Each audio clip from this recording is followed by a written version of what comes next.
So, mabilis ang tutorial muna tayo ngayon kung paano mag-booklet print gamit ang Adobe Acrobat Reader. From Canva, i-download lang natin yung layout and PDF print, then make sure naka-flatten PDF para hindi ma-disarrange ang mga elements ng ating layout. Then, wait to download. So, here, open mo lang yung PDF file, then ganito siya i-print. So, ang gagamitin ko dito is Epson L3A2 driver. Click mo lang yung booklet. Then, click Properties. Print setting ko dito is Epson Matte. Then, standard lang. Then, no need na siyang i-borderless. Then, uunahin kong i-print yung backside only.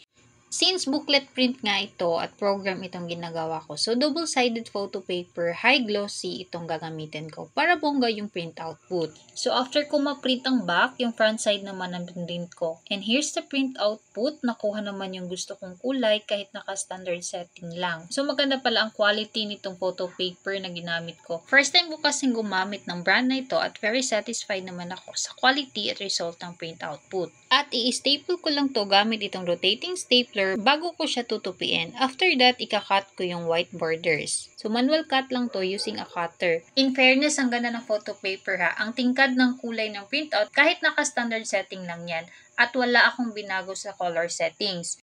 So, here's the final output ng ating booklet print. Thank you for always watching. Buyers!